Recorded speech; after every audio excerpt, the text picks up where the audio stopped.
Hello friends, welcome to my channel. চলে এসেছি আজকে আরও একটি নতুন রেসিপি নিয়ে। আজকে আমি তোমাদের সাথে শুক্তো রেসিপি শেয়ার করব। তার জন্য এখানে আমি একটা বেগুন নিয়ে নিয়েছি, এভাবে ছোট টুকরো করে কেটে নিয়েছি। আলু নিয়েছি দুটো, আর এভাবে ছোট টুকরো করেও সেটা কেটে নিয়েছি। আর রাঙালু নিয়েছি দুটো, সেটাও এভাবে ছোট টুকরো করেই কেটে নিয়েছি। উচ্ছে নিয়েছি 200 গ্রাম, সেটাকেও আমি এভাবে ছোট টুকরো করে কেটে নিয়েছি। আর সজনে ডাঁটা নিয়েছি আমি 200 গ্রাম, সেটাকে একটু লম্বা করে এভাবে কেটে নিয়েছি। আর সমস্ত সবজি কিন্তু আমি একটু ছোট ছোট করেই কেটে নিয়েছি। এছাড়াও নিয়েছি কাঁচকলা। কাঁচকলা আমি 3টে কাঁচকলাকে এভাবে ছোট টুকরো করে কেটে নিয়েছি। আর হাফ পেঁপে নিয়েছি এভাবে ছোট টুকরো করে কাটা। আর নিয়েছি 10 গ্রাম মতো আদা। আমি আদা আর 1 টেবিল স্পুন গোটা জিরে নিয়েছি, এই দুটোকে একসাথে বেটে নেব। আর সাদা সর্ষে নিয়েছি 2 টেবিল স্পুন, সেটাকে আমি বেটে নেব। আর পোস্ত নিয়েছি 3 টেবিল স্পুন, সেটাকেও আমি ভালো করে বেটে নেব। আর এখানে নিয়েছি মটর ডালের বড়ি 1 কাপ। এবারে আমি প্রথমেই কড়াইতে একটু সর্ষের তেল দিয়ে দিয়েছি 3 টেবিল স্পুনের মতো। আর প্রথমেই আমি বড়িটাকে দিয়ে ভালো মতো বড়িটাকে হালকা লাল করে ভেজে নেব। আর এই সময়ে আমি আঁচটাকে জোরে রেখেই এভাবে লাল করে বড়িটাকে ভেজে নিচ্ছি। আমার এখানে বড়িটা ভাজা হয়ে গিয়েছে, এবারে আমি বড়িটাকে তুলে নিলাম। এভাবে লাল করে ভেজে নিয়েছি। এবারে ওই একই তেলের মধ্যে আমি দিয়ে দিলাম কেটে রাখা উচ্ছে। আর উচ্ছেটাকে দিয়েও আমি হালকা লাল করে ভেজে নেব। আমি আঁচটাকে জোরে রেখে উচ্ছেটা 1 মিনিট মতো ভেজে নিয়ে এর মধ্যে দিয়ে দিচ্ছি একটু হলুদ গুঁড়ো আর একটু পরিমাণ মতো নুন।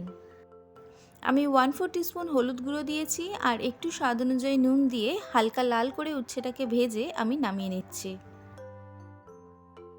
এবারে আমি ওই কড়াইতেই দিয়ে দিচ্ছি বেগুন। আমি সমস্ত সবজি হালকা লাল করেই ভেজে নিচ্ছি।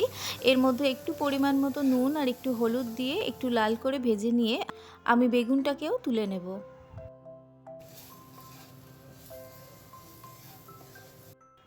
এভাবে লাল করে ভেজে নিয়েছি।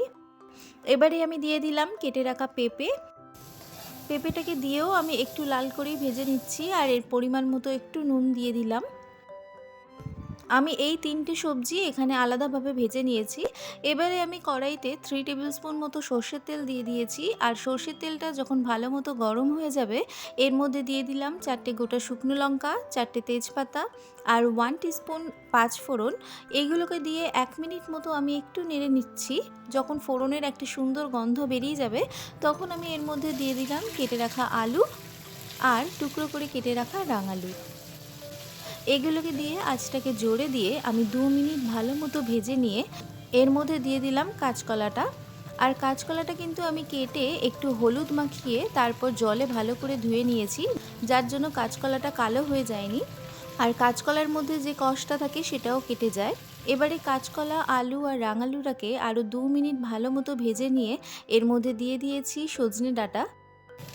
সজনে ডাঁটা দিয়ে আমি বেশিক্ষণ না ভেজেই এর মধ্যে দিয়ে দিলাম ভেজে রাখা পেঁপে। আমি এবারে এটাকে আরও 1 মিনিট নেড়ে নিয়ে এর মধ্যে দিয়ে দিচ্ছি বেটে রাখা আদা আর জিরে। আদা আর জিরেটা দিয়ে আমি 2 মিনিট ভালো মতো সবজিগুলোকে কষিয়ে নিচ্ছি।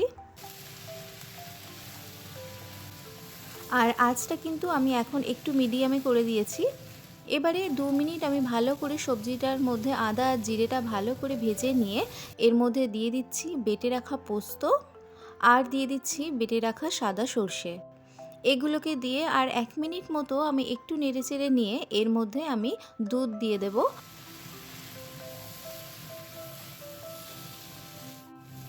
এবারে যখন পোস্ত আর সর্ষেটা ভালো মতো সবজির সাথে মিক্সড হয়ে যাবে তখন আমি এর মধ্যে দিয়ে দিচ্ছি ভেজে রাখা বেগুন। বেগুনটা দিয়ে 1 মিনিট মতো নেড়েই এর মধ্যে দিয়ে দিলাম আমি ভেজে রাখা উচ্ছে।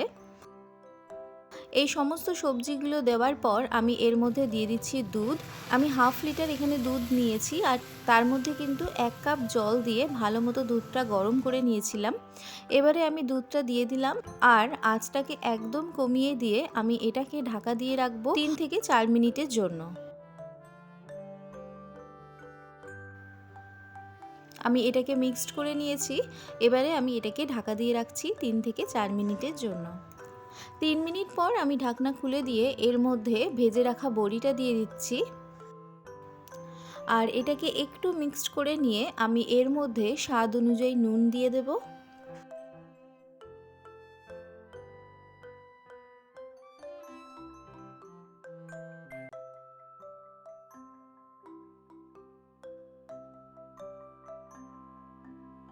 আমি এর মধ্যে দিয়ে দিলাম স্বাদ অনুযায়ী নুন আর 3 টেবিলস্পুন মতো চিনি। এবারে আমি এটাকে ঢাকা দিয়ে আরও 5 মিনিটের জন্য রেখে দেব। 5 মিনিট পর আমাদের শুক্তো কিন্তু একদম রেডি হয়ে গিয়েছে আর সবজিগুলো এখানে খুব সুন্দর সেদ্ধ হয়ে গিয়েছে। তোমরা যদি শুক্তোটা সম্পূর্ণ দুধের মধ্যে না করতে চাও তাহলে কিন্তু এর মধ্যে তোমরা 2 কাপ গরম জল দিয়ে সবজিটাকে ভালো মতো সেদ্ধ করে নিয়ে নামাবার ঠিক আগের মুহূর্তে 1 কাপ গরম দুধ দিয়ে মিক্সড করে নামিয়ে নিতে পারো। এবারে আমি এর মধ্যে দিয়ে দিলাম 3 টেবিলস্পুন ঘি আর ঘিটাকে দিয়ে আমি শুক্তোটা ঢাকা দিয়ে রাখবো আঁচটাকে বন্ধ করে আরও 5 মিনিটের জন্য। তাহলেই আমার এখানে তৈরি হয়ে গিয়েছে শুক্তো। আশা করি রেসিপিটা তোমাদের ভালো লেগেছে, আর যদি রেসিপিটা ভালো লাগে তাহলে প্লিজ একটি লাইক করে দিও আর আমার চ্যানেলটিকে সাবস্ক্রাইব করো।